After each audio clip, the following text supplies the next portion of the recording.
Hello, hello.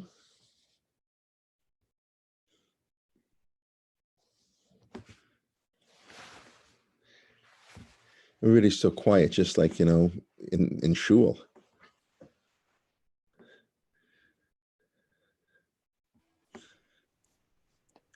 Okay, it's 9:30, so I think we can start. Boker Tov, everybody. Continuing in Pirkei Avot. Nice to see everybody. Hope everybody is doing well. Okay, we got up to Mishnah Yud. For those who have Pirkei Avot, if you don't, I'll say it, of course.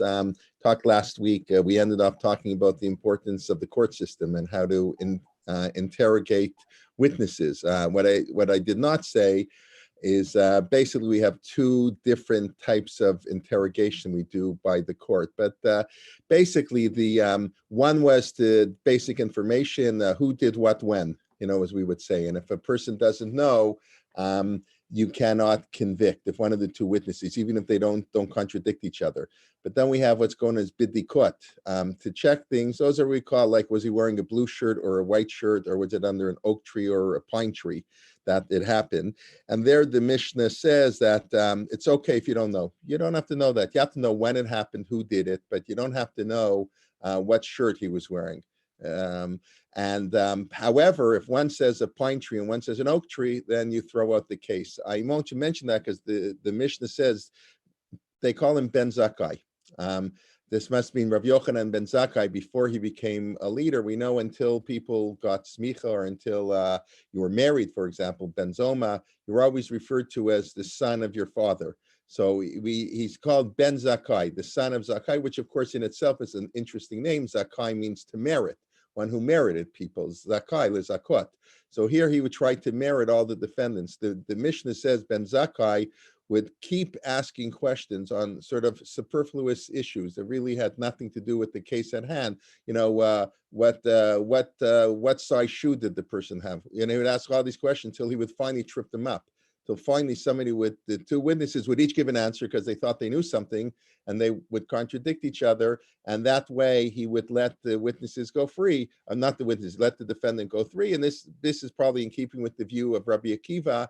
Rabbi Akiva said, had he been on a court, no person would ever have gotten a death penalty.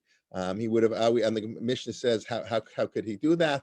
It said he would always find a way to get somebody out. And of course, Rav Shimon ben Gamliel said, with an approach like Rabbi Akiva, you're going to increase murderers in the Jewish people. And this, of course, is the debate we have down to this day: is capital punishment a deterrent or not? But anyways, last week we saw that Shimon ben Shetach, Yehuda ben Tabai, accidentally put somebody to death. He made a mistake on Eidim Zomimim, on false witnesses, and he missed the technicality, and he put somebody to death. And his whole life he was mourning.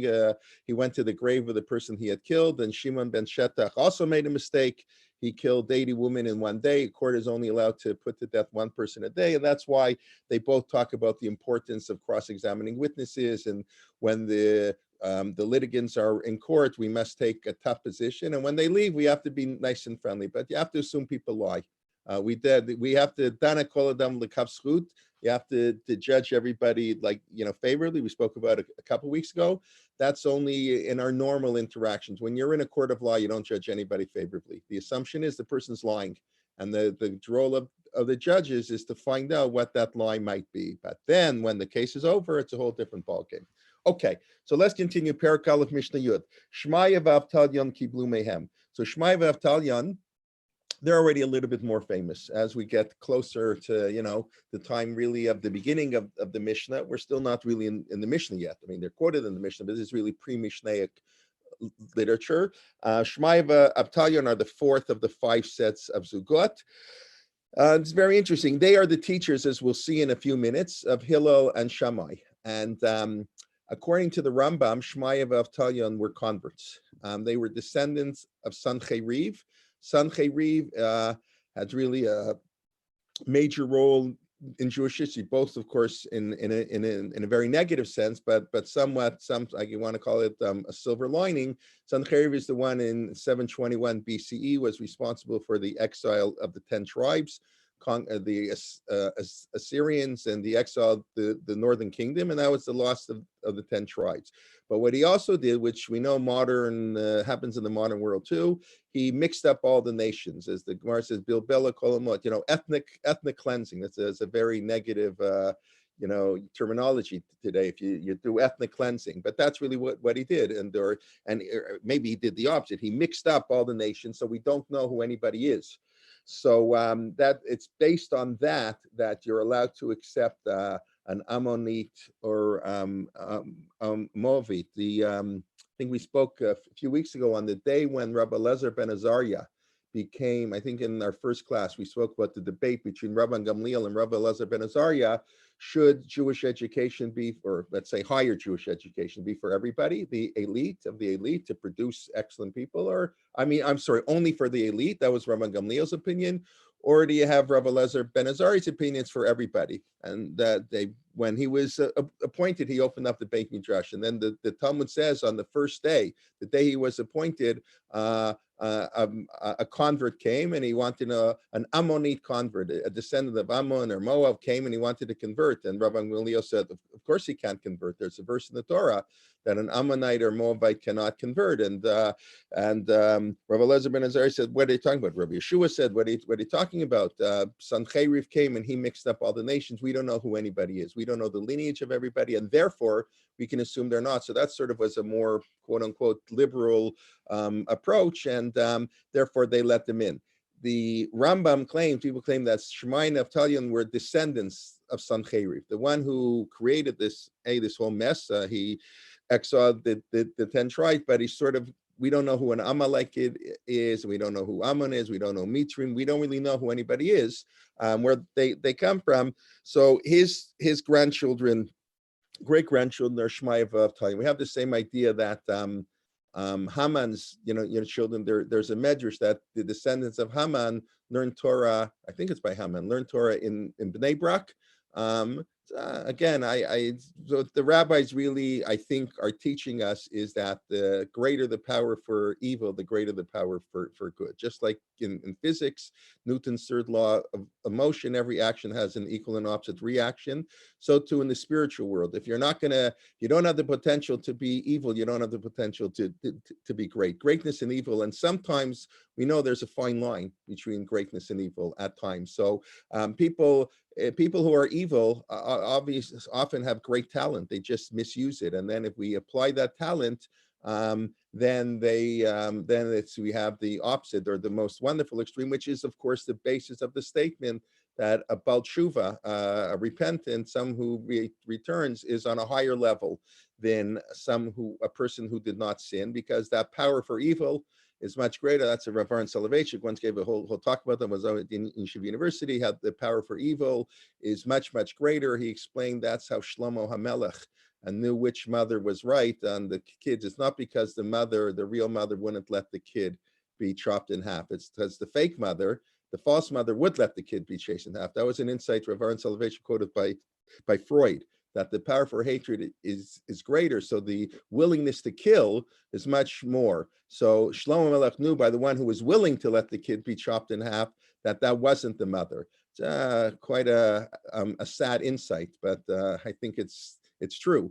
And therefore, if we can take that power, the Baal Tshuva takes that power so he can be much greater. And we see that all the time. Someone who changes their life from something they're not doing well usually has much more energy and much more drive to do what's good. So when the rabbis make comments like the descendants of Sancheriv are great rabbis and they're Haman's descendants, it doesn't have to be interpreted in a literal way, although I guess it could be. But I think it's the idea of the transferring from hatred, from negative to good.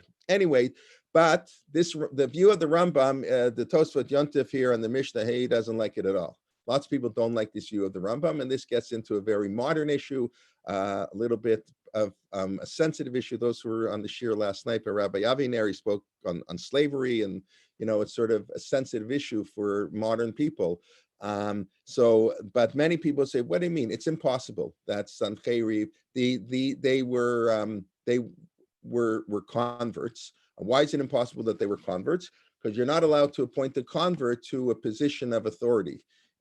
in the Jewish community. You cannot make a convert the Av Beit Din or the Nasi. Perhaps that's a major question we have today. That's the same question.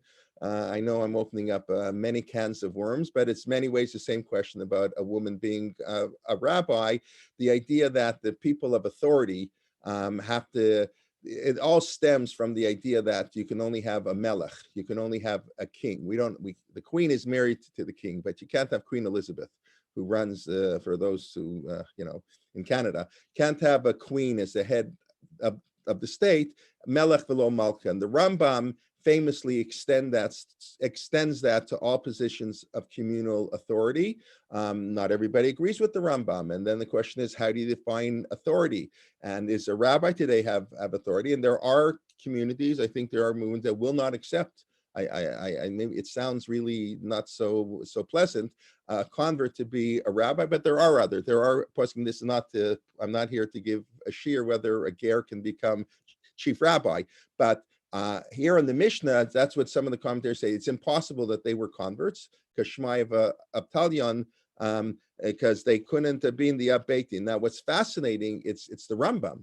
It's the Rambam who says the same Rambam who extends the prohibition to women. He doesn't talk about converts there. Extends the prohibition is the one who says that they were actually converts. Whatever the case, that's just an interesting historical background, exactly who Shmaya Abtalyon were. And the reason this comes up is because they couldn't pronounce Hebrew 100%. That's part of the whole equation here. The Mishnah in Etuyot quotes Hillel quoting his teacher Abtalyon, and he quotes him in a very strange language. He, Maim, Shubim has to do with the mikvah, the terminology. And the Mishnah points out, this is a weird way of speaking, but Chayav Adam, a person is obligated to quote his teacher exactly. That's a fascinating statement. A person should quote his teacher exactly. So he said it over the way his teacher said it over, and the commentaries explain. It had to do with the letter hey. So obviously their pronunciation is different. We don't pronounce Hebrew the way the Yemenites or the real people who know Hebrew, the guttural sounds and all this stuff. So apparently, we all know, ch. Non-Jews can't pronounce, Chanukah. They weren't brought up that way. So apparently that was the issue, that Shmaya Abtalyon couldn't pronounce some of the things. So they said it in sort of, other language, and then Hillel copied that language. And why did he copy that? Because they didn't know. They weren't brought up saying Hebrew. It's sort of a very fascinating idea. This idea of quoting, you should always quote your teacher exactly. I will say a fascinating comment of Rav Kook on this. The Gemara says that Rav Eliezer Hagadol, I think by Rav Eliezer Hagadol he never said anything his teacher didn't teach him. You would ask him a question, and if he wouldn't answer you. If he didn't hear it from his teacher, he wouldn't say, he would not answer. He only said over things. He was the most unoriginal person in the world. He only said over things he heard from his teacher. That's the Gemara in Sukkah. Then the Gemara says there was nobody.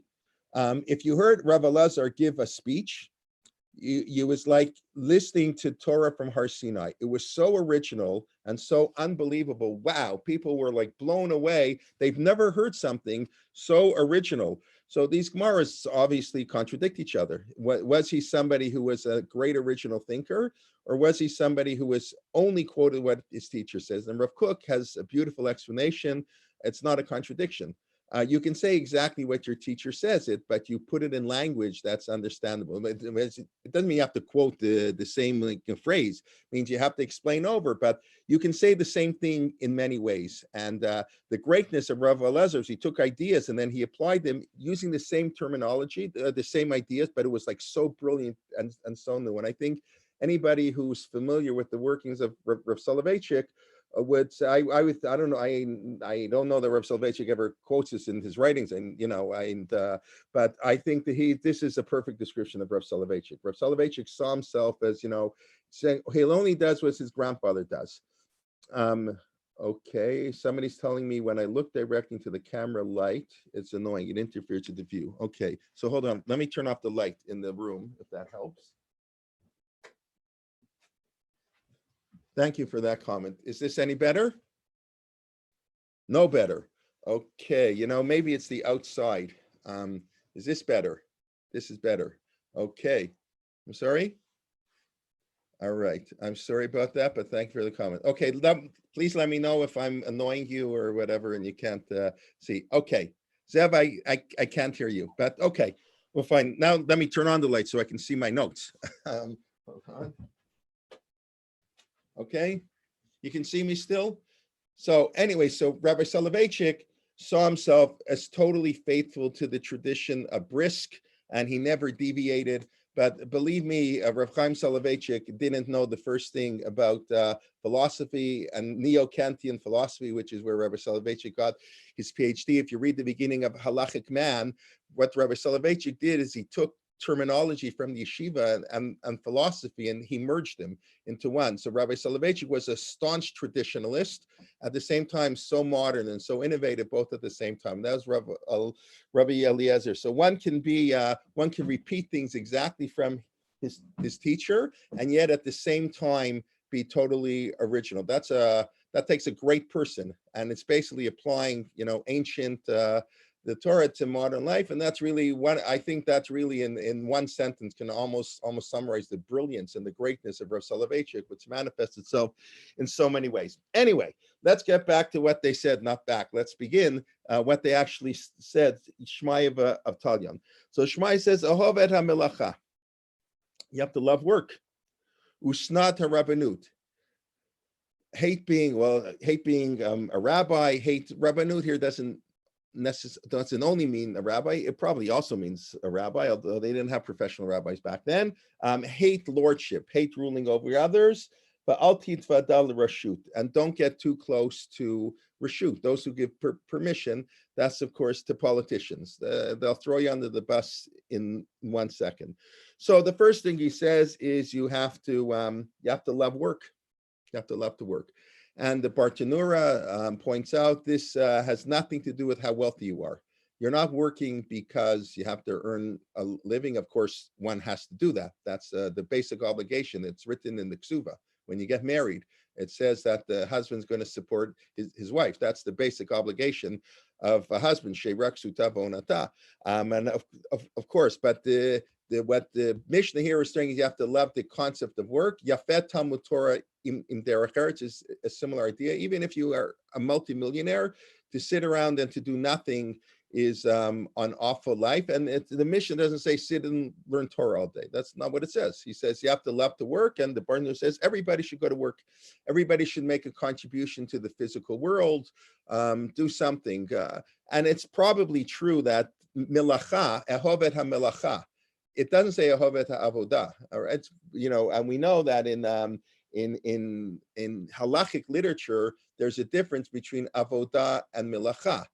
Avodah means work. We were slaves to Paro, avodat perach, right?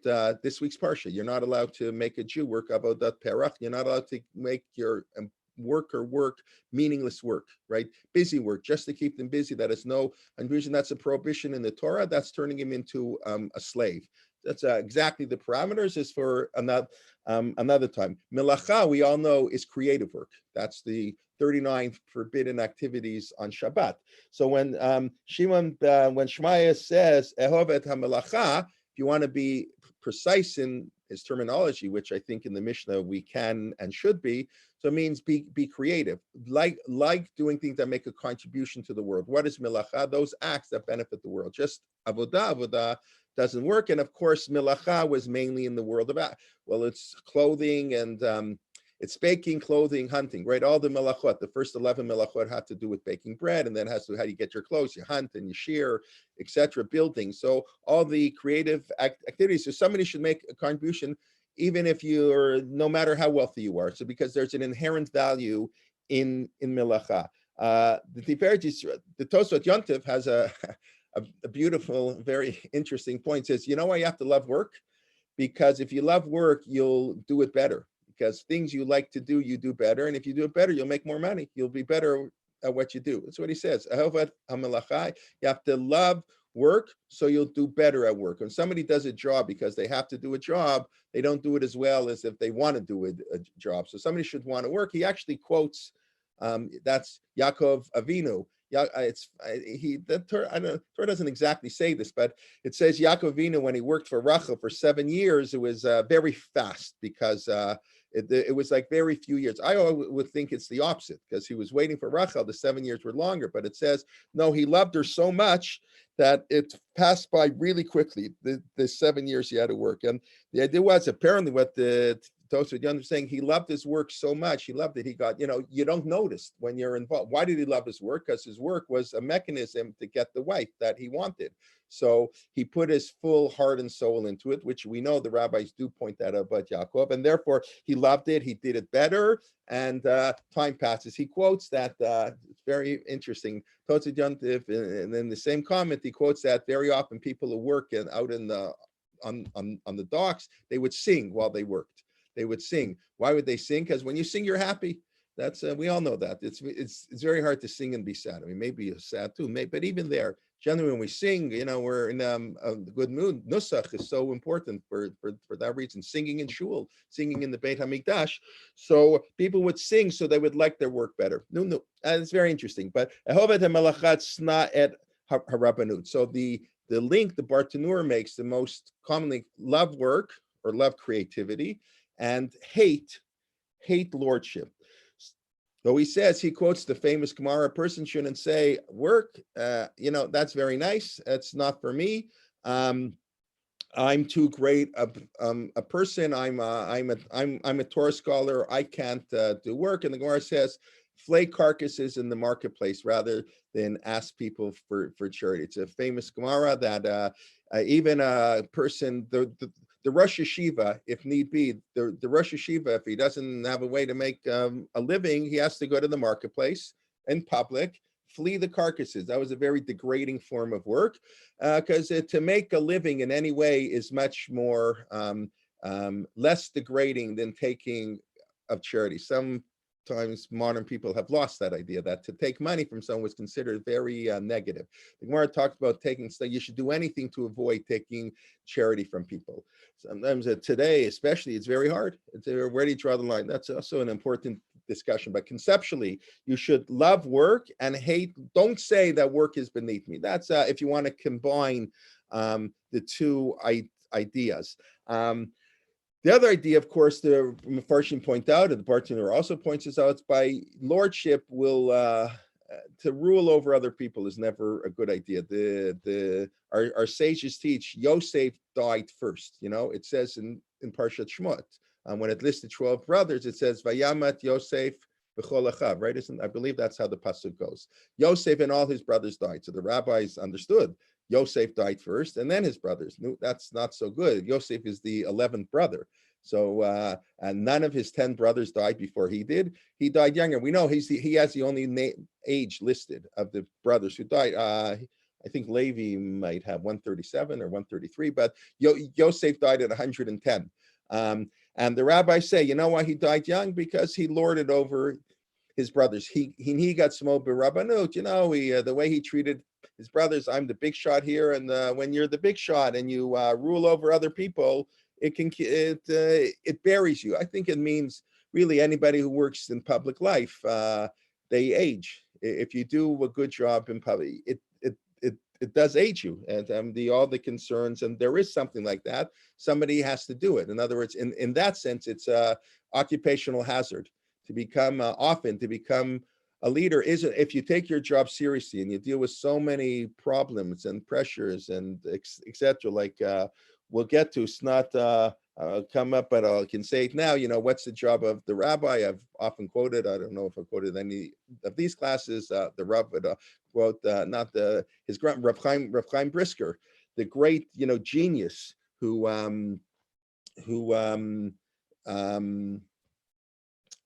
invented the whole Talmudic method that we use. But somebody says I should close the blind before me. That's a little bit difficult because this room doesn't have any blinds. It goes to our backyard. So I apologize. Please God, next week. I know I have my computer. I'm on a different computer than was last week, and I can't positioning. So I do apologize. Hold on. I'm going to do one more thing that may make it better.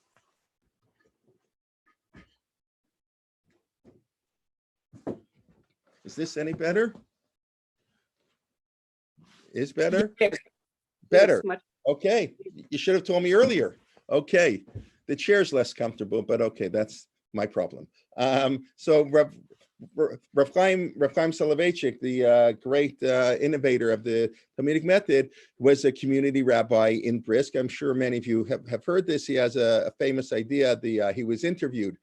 Some journalists interviewed him and the Aruch HaShulchan. A few people asked him, "What's the job of a rabbi?" So the Aruch HaShulchan, Rav Yechiel Michal Epstein, great author of the Aruch HaShulchan, sort of a modern day version of the Shulchan Aruch, said the job of a rabbi is to sit and learn and to paskin shaylos. Well, what else is a rabbi going to do? And of course, Rav Chaim Soloveitchik famously said the job of a rabbi is to take care of the widow, orphan, and the poor. And the true matter is that's what the commentary says. So it's Avtalyon. Remember, this Mishnah is introduced. Shmayan of Avtalyon is, and the commentary explained that what's the name Avtalyon? It's a strange name. So he says Avtali means the father of the young. He took care of orphans. In Aramaic, he was the father of the orphans. That's the job of the leaders, are to take care of people. But you know what? You take care of the orphans and the widows and the agunas and the sad stories and the this and the that. It's very hard, very hard. So leadership, it's not a revenue. To lord over other people is something that can create tensions, problems, but sometimes you have to do it. But Avot HaMelacha, Snad Rabbanut, and of course you have to realize in the time of the Mishnah you couldn't get paid. Like it's also Avot HaMelacha, you couldn't make money from being a community leader. You're not allowed to make any money for doing a mitzvah. You have to love work. I'll just quote this. Don't get too close to those who give permission. Don't get too close to politicians, because obviously, so the Bartanura says this is such a modern idea.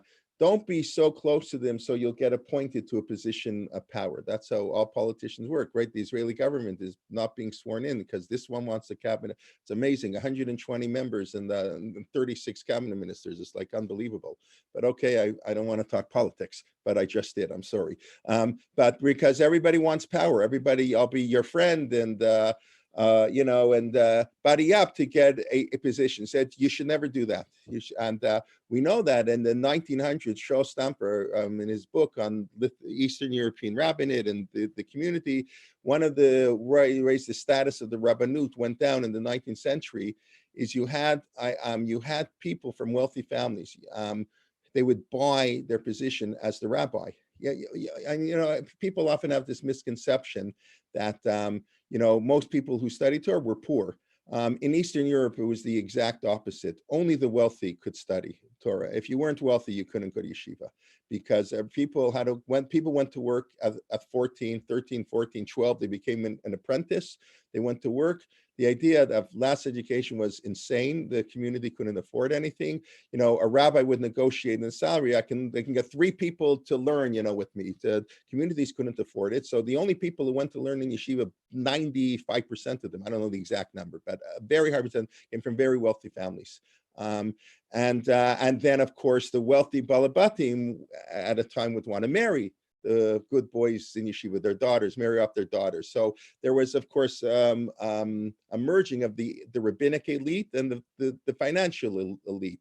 And that can be nice, but I don't have to tell you that can lead to problems. And one of the problems is people would, want it for cover. They had a lot of money. So I'll become the rabbi in your community. You don't have to pay me. I'll pay you for me to become the rabbi. I'm sure if you went to your shul and said, I'll pay $100,000 to be the rabbi. So I think in today's shul that throw you out, Baruch Hashem, but you understand the concept. So that's what the Bartanur says in a certain sense. Don't get too close. Don't try to buy your position, so they'll appoint you to positions. And it's, that is an important issue. Of course, the basic issue is don't get too close to politicians because they can't be trusted. We all know that. It's the nature of it's also an occupational hazard. That's why the Torah is very insistent on separation of church and state. I know people, but that's 100%. The Kohanim, and we know what happened when the Kohanim became the political leaders, for the politicians to mix into religion and religion to mix into politics. It's a terrible thing, and it's corruption all over the place. So the Torah is very insistent. Shevet Levi are the religious leaders, and Shevet Yehuda are the political leaders, and never the twain shall meet. Of course, the expectation is that the political leaders are going to be of a religious nature, obviously, not that they're not observant Jews, but you cannot mix in politics and religion. And I think here I'll say, I think, what happens in Israel is very unfortunate for Torah purposes. When Torah becomes a negotiation tool and it gets in the dirt of the politics, it makes Torah all dirty. Maybe it was needed in 1948, maybe, I don't know. But anyways, talking a little bit too much politics than I should, especially with maybe some people I don't even know. People who know me a little bit, okay, they know where I'm coming from a little bit more perhaps. But anyways, that's really what the mission is. Don't trust politicians. Politicians is a very dirty business. I often quote Rav Soloveitchik. I don't know if he said it a half joke. I heard it from Rav Schachter's. I didn't hear it directly from Rav Soloveitchik, but Rav Schachter often quoted Rav Soloveitchik as saying that politics is kulo sheker. Politics is kulo sheker. It means 100% lies. So they asked him, no, if it's kulo sheker, why don't they call it's sheker then? So he said, because if they called it sheker, it'd have a little bit of emet. Not even the name is true. Okay, that's a bad joke or whatever. It's not, but you have to understand in context. So that's the third thing that Shmaya says, Al titvadal l'rashut, be very careful. In other words, there seems to be, but he's saying here, don't, having power is very dangerous and you have to use it properly. Snad harabbanut, don't like to lord over other people, and don't get too close to people who are in power. Be a nice, simple Jew, a nice, simple, pious Jew. It's a lot easier. When you get into power, it's harder. Yes, you have to make difficult decisions, and we need leaders, but they have to be of the right character. Okay, let's move on. Mishnah Yud Aleph, which we alluded to a few weeks ago because the Bartanur mentioned it. Avtalyon Omer, Chachamim hizaru b'divrechem. Smart people, be very careful what you say. Again, fear of leadership. Leaders have to be very, very careful what they talk. Shema tachovu chovat galut, maybe you'll cause exile. And we spoke a few weeks ago, the Bartanura actually says this was the mistake of Antignos Isocho. Antignos Isocho, when he said, don't do mitzvot for reward, which is a very nice, very beautiful idea. But apparently he said it in a way that his students, Sadok and Baitus, misunderstood it to mean there is no reward. There's a big difference in saying I shouldn't do it for reward and there is no reward, and they became heretics. So that's an unbelievable idea. And so the Bartanura by Antignos Isocho, he quotes this, is that this was the mistake, and it's because of this Mishnah that Antignos Isocho was not careful in how he said what he said. And he said something very nice religious teaching. How much more so when rabbis speak on things that are much broader, you have to be extremely careful. People misunderstand everything you say. It's the nature of life. So you have to be careful because people are going to be exiled. People will then they'll drink the forbidden waters from them and they'll die. You'll cause a desecration of God's name. So we know that, of course, it's not, and we're not talking here Lashon Hara, like the details of Lashon Hara. We're talking about how you present things, what you say, one comment, everybody knows, you can make a comment, an off-the-cuff comment sometimes, and in the wrong context, it can haunt you the rest of your life. We all know people whose career was destroyed because of one comment, one thing they did. Yesh koneh olamo b'sha'ah achad, one can acquire their entire world in one moment. The Gemara says, and one can lose their entire world in one moment. So you have to be very careful. It's interesting in the laws of oaths. Nidarim is in Parshat Matot, right? The end of Sefer Bamidbar. And when the Torah introduces the laws of oaths, it says, Vayedaber Moshe el Roshei HaMatot. Moshe spoke to the leaders of the Jewish people. This week we have the problem, why did Moshe speak at Har Sinai? Right? What do I mean? He spoke to the leaders. He always spoke to the leaders. Rambam this way spoke to the leaders, they spoke to the people. So why here is it mentioned? So some of the commentaries point out, because when it's the leaders who you have to really like speak to about being careful of how you speak. So the parsha in the Torah that talks about taking an oath, that's said to the leaders. Of course, it applies to everybody, but they're the ones, because leaders often make promises. I don't have to tell you, that's what politicians do. They make promises and they don't keep them. So that's why Roshei Matot, be very, very careful. Amor ma'at say harbe. Say little and do more. Okay, let's move on to the next Mishnah. Let's get to Hillel and Shammai, Kiblu Mehem. The last of the five Zugot, Hillel and Shammai, of course, the most famous, perhaps, of all the Tanaim. This is the transition generation from the Zugot, the last generation of Zugot, and really the beginning of the Mishnah, the first generation of the Mishnah. And we've mentioned Hillel and Shammai. The Talmud says only have three arguments, which are recorded in the beginning of Masechet Eidiot. Beit Hillel and Beit Shammai had about, I believe, 316 arguments in the Talmud. I didn't learn them all and count them up. I cheated. You look it up now. In computer programs, they can do that a lot faster, but they had hundreds of arguments. So we spoke about that. Elu ve'elu divrei Elohim Chaim. They're both the words of living God. But Hillel and Shammai themselves argued very, very little. Hillel Omer, heavy mi talmidav, a very famous expression, heavy mi talmidav shel Aaron. Be a student of Aaron. So that's a very interesting thing. Ohev shalom v'rodev shalom. Love peace and run after peace. So what does the expression heavy talmidav shel Aaron add? Why couldn't Hillel just say Ohev shalom or Rodev shalom? Love peace. In other words, I don't know. I'm not sure I have a great answer to this question. If somebody does, in other words, be like a student of Aaron. What does it mean to be a student of Aaron? To love peace and to run after peace. So on a simple level, that's we explain that Aaron was a seeker of peace. I'm sure many people know the famous midrash that he would go to two people who were fighting. He would tell a white lie. He really wants to make up with you, and he wants to make up with you. So they would meet. They would come, and they would make up. So it's telling us, the greatness of Aaron. Okay, we also know Aaron is a peacemaker. He was willing to let a golden calf be built. I mean, that's a big debate among the commentaries. Did he go too far?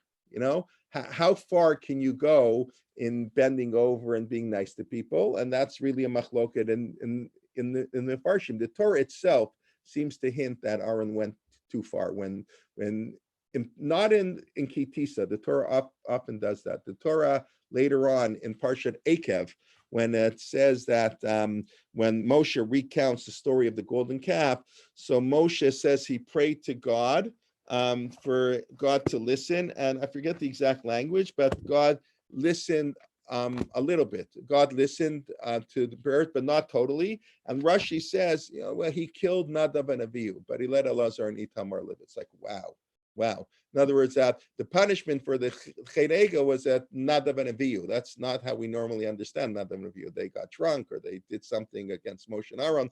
But here, Rashi alludes to the notion that this was a punishment for Aaron, for the sin of the golden calf, and he got half punishment. Nadav and Avihu, really a harsh Rashi. But anyways, that is a debate. How far do you go? But in general, Aaron is the king peacemaker. So maybe the Mishnah wants to tell us that, to follow in that path.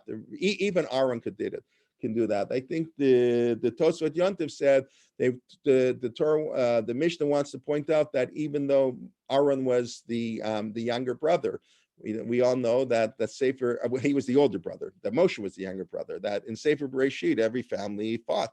And every fight was about who gets the rights of being the firstborn, in a sense. They're always the younger and the older are fighting in every generation.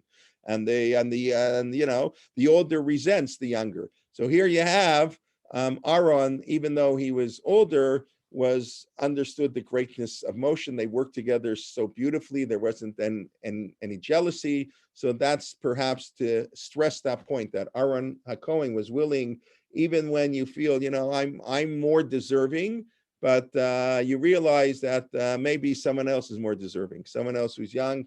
But whatever it is, we should be like Aaron. The Mishnah is pointing out the greatness of Aaron was Ohev Shalom. He loved peace and he ran after peace. And the Farshim say we say it when we daven every Shabbos. No, Bakei Shalom Virad Frehu. I forget now the other half of the pasuk, but we all know Bakei Shalom Virad Frehu. You have to seek peace and run after it. And the Mishnah says this is the only mitzvah you have to run after. You don't have to run after mitzvot. If a mitzvah comes to you, you have to do it. And if there's a mitzvah, you should do it at the first opportunities. Rizim makdimim lemitzvot. You have a brit milah, do it early in the morning. But you don't have to go bird hunting. So you can, that's the example they give. Ki yikare kansipor. If you happen to come across a bird nest, then you send away the mother's bird. But you're not supposed, I know not supposed to, but there's no value in going hunting to find a bird. We would think the opposite. Why not? I can get a mitzvah. Remember, that's almost the only mitzvah we're promised a long life. And then the Medrash says, no, you better, just work, do what you have to do. Do your work, help the community. Don't worry about bird hunting. If you happen to be in the forest and you come across a bird nest, great.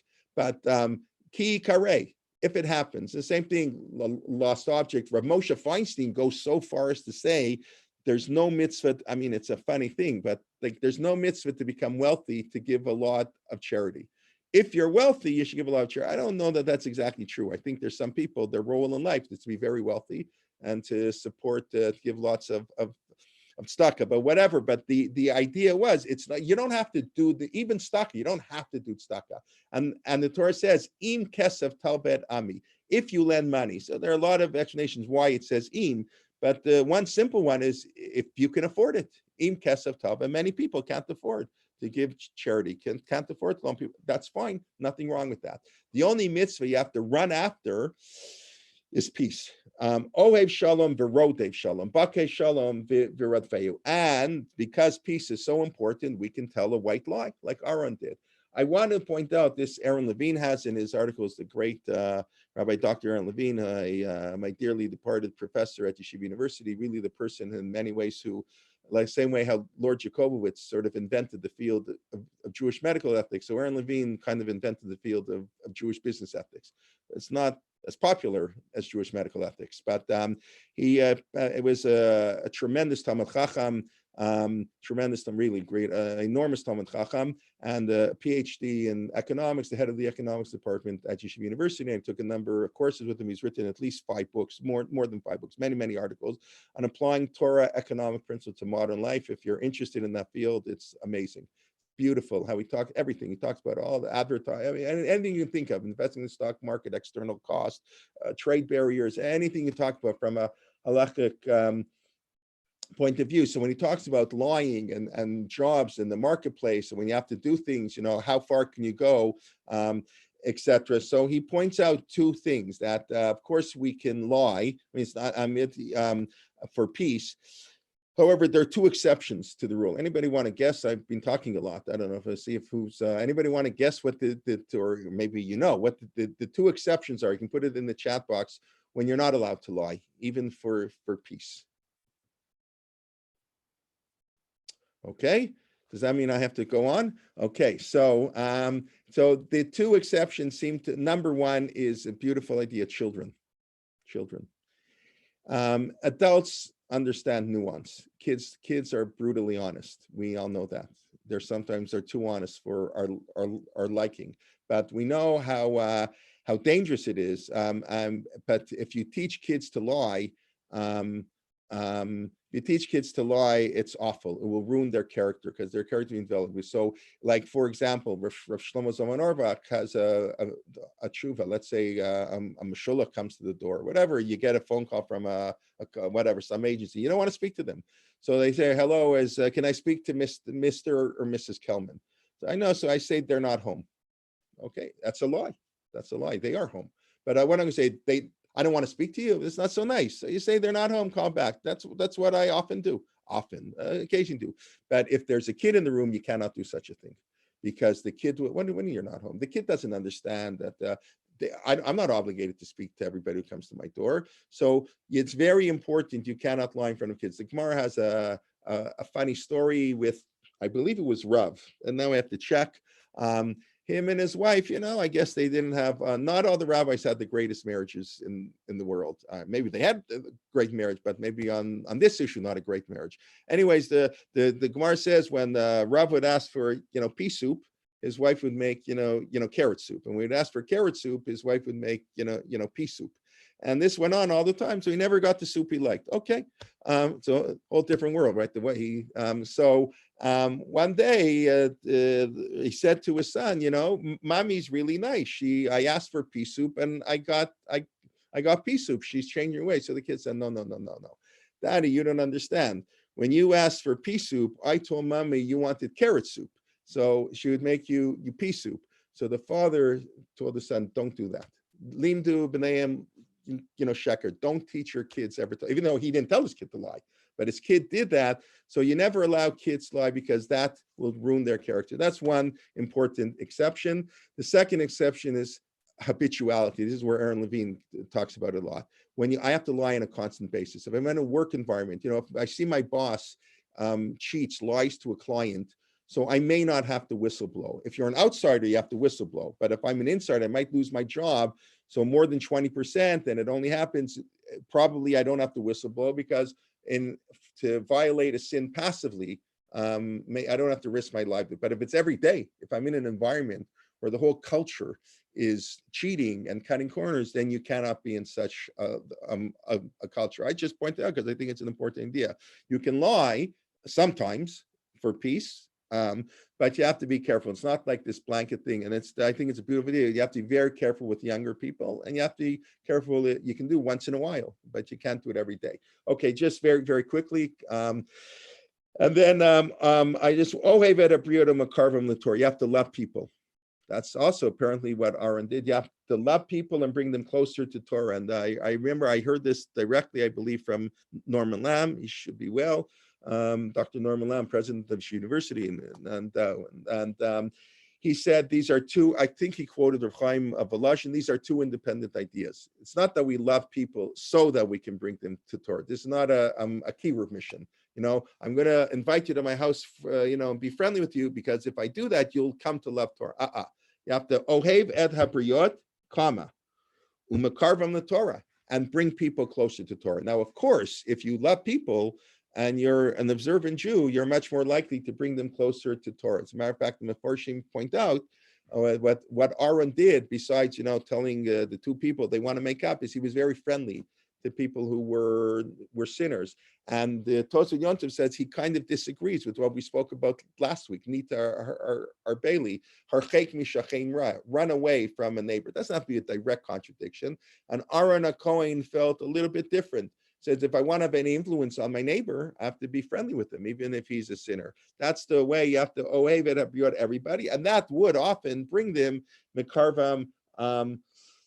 Literal. I'll end. I have to end a couple minutes early today because there's a tweak schedule at Shat. This is actually my last day of teaching my grade 12 class, so I have to end a few minutes earlier. I apologize, but I will end with the idea what the Gemara says. You have to love God, and the Mishnah says, how do you love God? The Gemara reads it, you should make others love God, right? When you love something, when you get engaged, you want to, bring your boyfriend, girlfriend, want to show everybody you love something, you want to share it with people. So if you love God, you want to share that love with other people. And the Gemara says, how do you make other people love God? So the example of the Gemara is if you're honest in business, if you're you speak nicely to people, nachat, kindly, masav v'mata b'emunah, and you conduct your business dealings, and person say, this is wonderful. The person who learned Torah, he's such a nice person, he's such an honest person, I want to also be like that. But if God forbid it's the opposite, then a person's going to say, oh my God, he claims he's a religious person and this is what he does. I want to have nothing to do with such a person. And the strong implication, and I'll let you think about it for a while, because it's it's a Gemara in Yuma 86a. If you want to look it up and see it inside Yuma 86a, you can look it up in English. The strong implication of the Gemara is that if you're going to be unethical and not be nice to people, it's better not to keep kosher or Shabbat, because the hypocrisy, so to speak, between the religiosity in one realm and not in the other, where it says, oi, because of him, he's religious, I don't want anything to do with religion because he's dishonest. If you're not religion, you're dishonest, they're not going to blame religion. That's the implication. That's a harsh implication, but that's what the Gemara seems to say. But to love Torah, to bring people closer, you have to love people. And the way to bring them closer to Torah is being honest and being nice with them. So just to very quickly wrap up, we spoke about Shmai of Talion being converts, perhaps, what their origins are. The grandchildren, Sancher of evil, can often lead to great goodness if you use it properly. The idea of loving work independently. To love work, you'll do it better, but you have to love work even if you're very, very, very wealthy. Be very careful with power and what it can do to you, and then corrupt you, and don't get close to power. A, they're not honest. B, you want a patronage appointment that is incorrect. The leaders especially have to be very careful what they say. The oaths are said to the leaders. You have to love peace, be like Aaron, love peace, seek peace. That's the only mitzvah. Other mitzvahs, if they happen to come across, you should, of course, do it. You should love all people, bring them closer to Torah independently. Briot, yes, somebody asked you, do Briot imply bringing non-Jews to Torah mitzvah? It could be. Maybe we can talk about that a little next week. Yeah, Briot, very good. Doesn't just mean Jews. Briot means all creation. It even means animal kingdom. Briot is not, it's not Adam. Adam means all of humanity. Yisrael means Jew. Adam means all of humanity. Briot means all of creation. Everything is creation. Somebody also pointed out the bride on her wedding day. Yes, that's a different type of lie. Absolutely. That's the classic case. Kates of Merakni Dipnei Hakala, you can lie. We can discuss why, but that's a subjective idea. That's what we want to make everybody feel joy. You don't want to tell the person that, you don't like the bride is, all brides are beautiful. Please God, we should see brides get married, and we should be able to make weddings and bigger wedding or whatever. People can come have a minyan at the wedding. Anyways, we should have simchas. Everybody be well. I want to wish everybody a Shabbat Shalom. Our next class, of course, is on Sunday morning, Rabbi Adam Mintz, 11 a.m. in the morning. And we look forward to seeing you all next week, all during the week. And please God, we'll continue next Friday. Okay, Shabbat Shalom, everybody. Shabbat Shalom. Be well. Thank you.